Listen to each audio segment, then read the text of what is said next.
Hi everyone, and welcome to another edition of Bowls Australia's RBM Roundtable, where we get the chance to catch up with the Bowls Australia staff and find out what's going on all over Australia. I've got two great guests joining me today. Firstly, Lesley Bates, Regional Bowls Manager for North Queensland. How are you, Lesley? I'm extremely well, thank you, ringside. 20 degrees up here and beautiful. Yeah, you're outside, are you? Absolutely. It is beautiful. This is winter. And Michael Haarsma, Bowls Australia's Better Ageing Programs Manager. How are you, Michael? Yeah, I'm good. I'm in a little bit colder climate being in Melbourne, but it is sort of sunny out there. All right, Lesley, get us started with giving us a rundown of how long you've been in the role and exactly the sort of region that North Queensland covers, because it's a big place up there. It certainly is, Clive. I commenced the job 1 year, 9 months ago. I'm the longest serving regional manager for North Queensland, and I'm the only female in our RBMs, so there's 15 males and 1 female. So it's not an easy territory to cover. I go as far south as Theodore, which is just near Rockhampton, out west to Mount Isa, and then up to Thursday Island. So we only have 82 clubs. So everyone's doing quite well, even though we've been through such a harsh time, but we're all back up and running. We can have 8 people on a rink and we can have all the rinks open. So everyone's pretty excited about that. Excellent. Well, we'll get into some of that. So I have got a background as a secretary and vice president of clubs. I'm also an active bowler. So when you come into a club and they know your background, I think they've got confidence in you as a person. Fantastic. And also, Michael, give us how long you've been in the role and exactly how the role came about. Yeah, sure. No, I've been in this role since April last year, so it's probably coming up sort of 16, 17 months. The role came about purely as a funding opportunity from Sport Australia, which was a funding to get over 65-year-olds active. So it certainly fits well with our demographic. And yeah, the program's been going really well since then, and it actually started a little bit before that with some trials. Excellent. All right. Well, we'll look forward to delving into that. Lesley, let's start in your area. And of course, one of the key things for clubs at the moment, where we all know what we've been through over the last few months, is grant opportunities. Give us a rundown of how you've worked with clubs to get them some extra funding and some grants, which can be hard work for clubs that are largely run by volunteers. Yes, it can be a stumbling block for a lot of clubs, especially where you've got older people who are in the managerial side who haven't really got good computer skills. So with any of those clubs, I encourage them to contact me and I can work with them. So they just have to provide me with some information and I'll set up the portal for them. Now, being on a portal system is really good because you get alerts when the next lot of grants come up. So you're not missing anything. But I'm happy to do that. And I also send information and steps out to clubs on how easy it is. So I make sure that they've got all the information there. So when they go into the portal, everything's ready to put onto the computer. So it makes it really easy for them. Of course, the opportunities vary around Australia. What sort of grants are available for your Queensland clubs? A major one is the Community Gambling Grant. It's called that because it was started when we introduced Queensland with the poker machines, but it actually comes from general revenue of the Queensland government. Unfortunately, because of the COVID situation, they didn't release the last round, and hopefully they will release the next round. So it takes about 5 months before you're actually notified, and these grants range between 500 to 35,000. So this year, my statistics were up by 5% in value, but we're actually up 100% in the number of grants that we received in North Queensland. So that's very encouraging for me. It means that I'm getting more people out there onto those sources. And also Sport and Rec, they provide grants, but right now they've all been suspended, the active community infrastructure.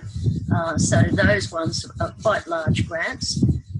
So a lot of our development hasn't gone on. So I've got a couple of clubs waiting in the wings ready to get that type of money out and rolling, because I had a few clubs who are ready to do it, and nothing's come about it because of this hold on things. Lesley, I think that's a very key point, though, is that during this time, clubs have had the opportunity to at least prepare and be ready for when those grants do come about. So they might be suspended at the moment, but when they do open up, it'll be those clubs that have well prepared and that are ready to go that'll be able to take that first opportunity.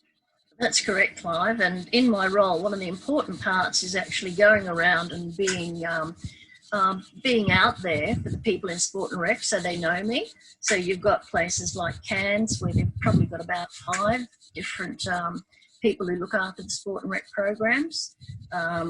So it's very important to have that relationship. And also in Mackay, we've had a good relationship, and from that we've been able to get support from the regional council as well, to provide funds for the different big events that we've tried to get up to North Queensland.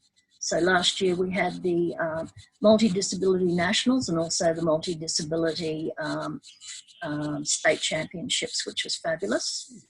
Also coming to the north will be the North-South Challenge, which was an initiative of Bowls Queensland. So this year it's going to be its 3rd year. So they have guaranteed that the North will always run these events. So they're very, very popular. So that's ready to kick off. So it's good to see that people have got things to look forward to. So with us up and running, all the pennants are going to start being played out, as well as our singles. So they're the ones that go to state and national levels. So everyone's pretty keen to get those things going. Fantastic. So for any clubs out there, and this goes for anyone Australia-wide that are looking at grants and so forth, we advise you to contact your local regional bowls manager. You can get that information, of course, at bowls.com.au. Head there and go to the club support section, and you'll be able to get all the details on who your local regional bowls manager is, and that they're just a phone call away to get out there and give you a hand. Try and get some funds into your club. Yeah, that's correct. And I get an absolute buzz when I get calls and emails from clubs saying, thanks for your help. And it's money, easy money when you look at it. Like, how many chook raffles do you have to sell to make $2,000 in a club? And that's how I keep telling, what I keep telling my clubs. Yeah. Also things like council rebates, open day support, and we've also got the sports expos, which a lot of our clubs have been supporting, which is really, really good. It's a showcase for clubs to show people about bowls, and usually I bring along my junior jack attack kit, and the kids come along and have a game, and we give them out some promotional stuff that's provided by Bowls Queensland and Bowls Australia. So it's really exciting days, and some of the ones we have about 8,500 people through, so it's a great exposure for bowls. Brilliant. Lesley, talk about what some of the clubs have been doing in the COVID situation. Obviously, we've had shutdown. That's been an opportunity for some clubs to perhaps get some work done around the club, but also in keeping their members engaged. Certainly has been, Clive. I'm a great believer in Facebook. It keeps everyone active, and usually most of the clubs, all their members are on Facebook, so they can join in and see what's going on in the club, because it hasn't been a situation where you can actually just drop by or look at the notice board anymore. Also, a lot of them actually have their monthly reports and newsletters, so that's really, really good. And some of my clubs have been lucky enough to be able to stay open to serve takeaways as well as takeaway drinks. So that's been really, really good for them. Our clubs are about the people, and just where I want to bring Michael into the conversation, because some of the programs that Bowls Australia run, but one specific one is the Roll Back the Clock program, Michael, and that's the one that you head up.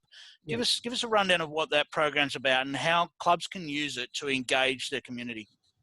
Yeah, well, firstly, I suppose, Clive, the program itself, it's basically designed to get people active.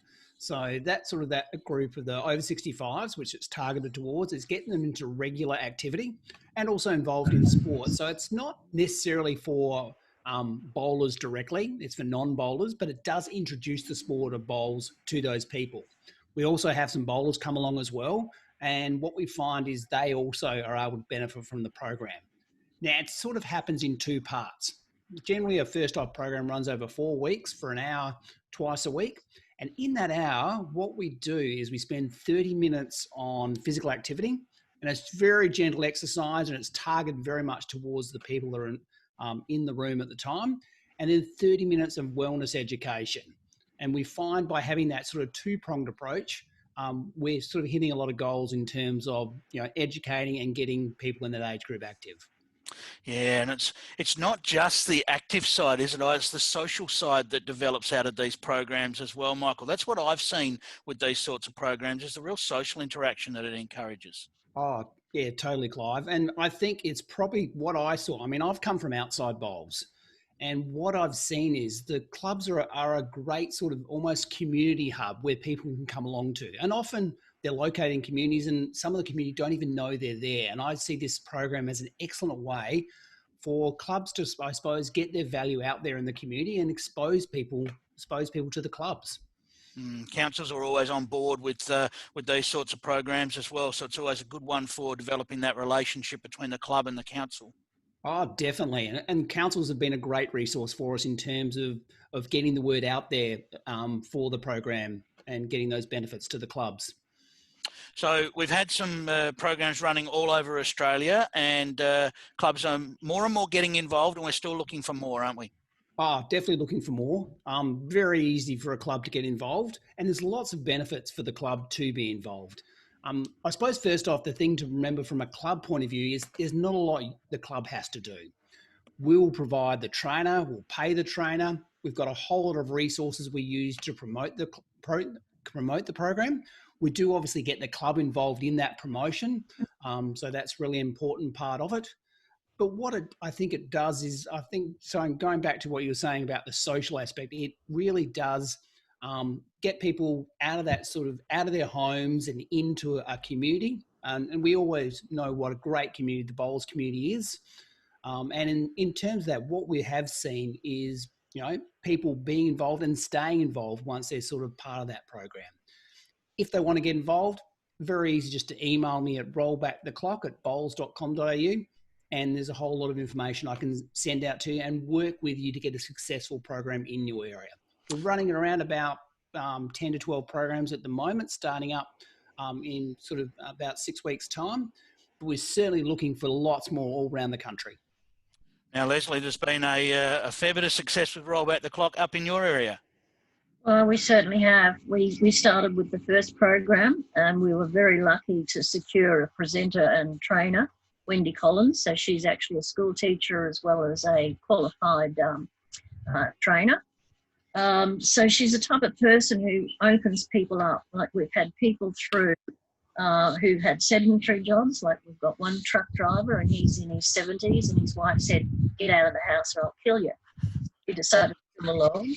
And we've had ladies who are recovering from knee and hip operations, so they've come along. And the program, the exercises are very easy. I've actually gone along and did the exercises once with the class. And you work at your own pace. There's no push for you. And what happens is the more the people come along, the more confident they become with what they can do in their exercise, and they do more and more. So what's happened in this program, we've actually got some who have become social bowlers, and that same club, they're going to have a jack attack, and these people are going to put a team in, so that's pretty exciting. But as Michael says, it's very simple for the club. They just have to have someone to open and close. A very simple morning tea, just cheese and biscuits and some fruit and coffee and tea. And the club's given brochures to distribute around things like pharmacies and surgeries. And so John Smith and Barry Lehman did a great job at the club. They were there all the time. They'd come in afterwards, have morning tea with the participants, and they struck up really good friendships. And these people, some have actually hired the hall. So there's big benefits for the club there once this program gets going. So I did. I love the fact the cup of tea. I know up at South Townsville, some of the people stay there for longer for a cup of tea and a chat than the program itself sometimes, which is fantastic. Yeah, well, Wendy's sessions usually start at 10, so anyone dropping their kids off to or their grandkids off to kindergarten or whatever, they've got time to come to the club. And what I find with Wendy, her sessions virtually go from 10 to 12, whereas basically it's a 1 hour thing. It's created really wonderful friendships. It's really an opportunity for clubs to use their club facility when it otherwise would be quite quiet as well. So it's creating some atmosphere in the club when otherwise it might just be sitting there dormant. Oh, totally. And I've seen that at a lot of clubs and visitor clubs when the program's been on. And it's a time, we generally run them in school term, school times and off-peak times, like the middle of the day when perhaps their club is, underutilised. What we have seen also is some of the members that might be sort of coming by the club sort of perk up. And men's health is a big thing. We sometimes find challenging to get the men involved, but as when he said, we're getting some men involved in this, and getting some great benefits for them as well. All right. People can get involved at home as well, Michael. We know we've still got some of the country in lockdown. Greater Melbourne having its issues at the moment. We know that. People can get roll back the clock right into their living room. Yeah, we certainly saw a need when we sort of went into lockdown the first time and, went across the country, that we needed to sort of keep people active. We'd seen the benefits of people exercising regularly. And so what we sort of developed was a program called Roll Back the Clock at Home. And it's a series of videos, which is started out, I think it's 12 videos. We've now up to about 18 that people can basically watch in the comfort of their home and follow along with the exercises. So again, we're just trying to get people moving and active. And I'll also say what we've had a bit of interest from is people are looking to get back into bowls. You've been sitting around the house for a while and perhaps haven't been as active, and things might be creaking in a way they haven't creaked before. So Roll Back the Clock at Home is excellent for current bowlers to actually get moving again. Each program's only about sort of 10 minutes long, and you can just do a series of them to get that 30 minutes of activity you need every day. Where can everyone find those videos, Michael? They're on the Bowls Australia website under Roll Back the Clock. Very, very easy to find. And they're also up on Facebook, YouTube, all those other Bowls Australia channels as well. Fantastic.